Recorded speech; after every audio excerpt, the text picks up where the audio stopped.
አንድ አምላክ በሚሆን በአብ በወልድ በመንፈስ ቅዱስ ስም ሰኔ 28 በዚህ ቀን ለአባቶች ሊቃነ ጳጳሳት 33ኛ የሆነው ቅዱስ አባ ቴዎዶስዮስ የእስክንድርያ ከተማ ሊቀ ጳጳሳት አረፈ።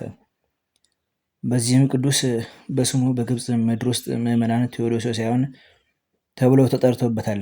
ይህም የሆነው እንዲህ ነው። ሊቀ ጳጳስነት ከተሾመ በኋላ ክፉዎች ሰዎች በእርሱ ላይ ተነስተው በንጉሥ ምክር ከመንበረ ሲመቱ አሳደዱት። በእርሱም ፈንታ አስቀድሞ በእስክንድርያ ከተማ ሊቀ ዲያቆናት የነበረ ስሙ አቃቂያኖስ የሚባለውን አንድ ሰው ሾሙ። እርሱም ለአባ ቴዎዶስዮስ ሊቀ ጵጵስና እንዲገባው ከፈረሙት ቁጥር ውስጥ ነበረ። ይህም አባት ወደ ግርማኖስ ሀገር ሄዶ 3 ወሮችም ኖረ። በዚያም ወራት በግብፅ ሀገር ንቡረ እድ አባ ሳዊሮስ ነበር።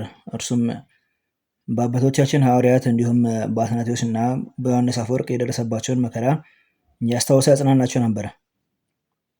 ከዚያም ተነስቶ መሊግ ወደሚባል ሀገር ሄደ። በዚያም 2 ዓመት ተቀመጠ። የእስክንድርያ ከተማ ሰዎችም የጠባቂያቸው የቴዎዶስዮስን መመለስ ሽተው በእስክንድርያው መኮንን ላይ ተነሱበት። መኮንንም ወደ መንበር ሲመጡ መለሰው፣ አቃቂያኖስንም አባረሩት። ይህም ነገር በንጉሥ ዩስጣቴዎስ እና አምላክን በምትወድ በንግሥት ታወድራ ዘንድ ተሰማ። ንግሥቲቱም አስቀድሞ የተሾመው በሹመት ወንበሩ ይቀመጥ ብላ ጻፈች። 58 ካህናትም ጉባኤ ያደረጉ። አስቀድሞ የተሾመ አባ ቴዎዶስዮስ ነው ሲሉም ጻፉ። ያን ጊዜም አቃቂያኖስ በሕዝቡ ፊት ቆሞ ክፎች ሰዎች ስላስገደዱኝ ይህን ስራ ለመስራት ሕግን ተላልፌአለሁ አለ። ከዚህም በኋላ አቃቂያኖስን ከውግዘቱ እንዲፈታው፣ ነገር ግን ክህነትም ሆነ ሊቀ ዲቁና ለዘላለሙ እንዳይኖረው ሕዝቡ አባ ቴዎዶስዮስን ለመኑት።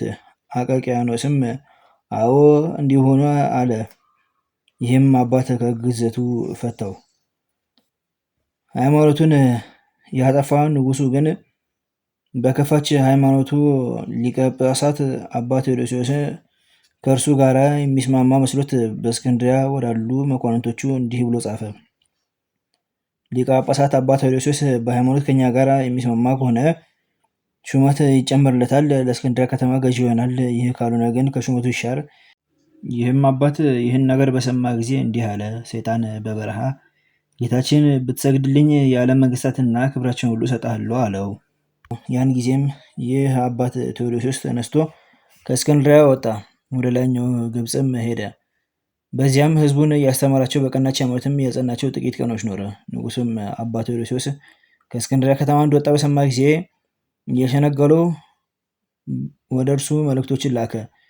እንዲህም አለው፣ እኔ ከአንተ ጋር ልነጋገር ከአንተም ልባረክ እንድትመክረኝም እሻለው። ከዚህም በኋላም ወደ ቁስጥንጥንያ ከተማ ሄደ። የጳጳሳት አለቆችና ህዝቡ ሁሉ ሰራዊቱም ተቀበሉት፣ በከፍተኛ ወንበርም ላይ ያስቀመጡት።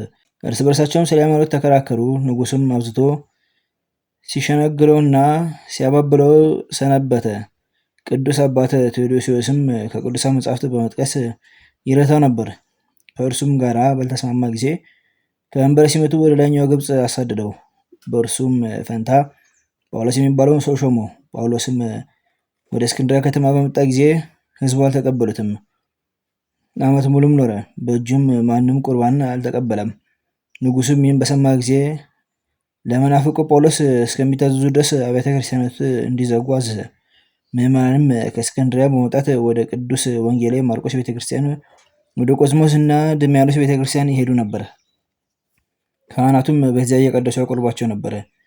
የአገር ልጆችንም የክህነት ጥምቀትን ያጠምቋቸው ነበር። ንጉሱም ይህን በሰማ ጊዜ አብያተ ክርስቲያናትን እንዲከፍቷቸው አዘዘ። አባ ቴዎዶስዮስም ሰምቶ ንጉሱ እንዳያስታቸው ፈራ። ማጽናኛ ቃልን የተመላች መልእክትን ጽፎ በቀናች ሃይማኖት እያበረታታቸው ወደ ምዕመናን ላካተ። እንዲህም አላቸው፣ ከዚያ ከሃዲ ጳውሎስ እንዳትታዘዙ ጠበቁ።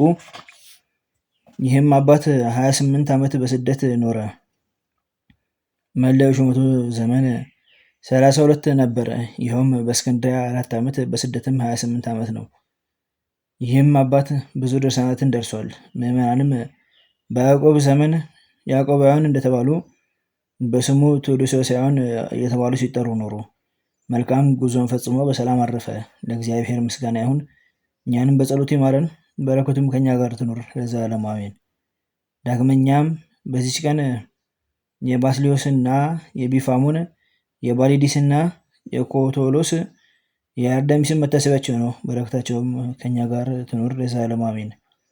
አንድ አምላክ በሆነ በአብ በወልድ በመንፈስ ቅዱስ ስም ሰኔ 29 በዚች ቀን የክብር ባለቤት ጌታችን ኢየሱስ ክርስቶስ ከእመቤታችን ቅድስት ድንግል ማርያም በስጋ ለተወለደበት ልደቱ መታሰቢያ ነው። ይቅርታውና ቸርነቱ ከኛ ጋር ትኑር ለዘላለሙ አሜን።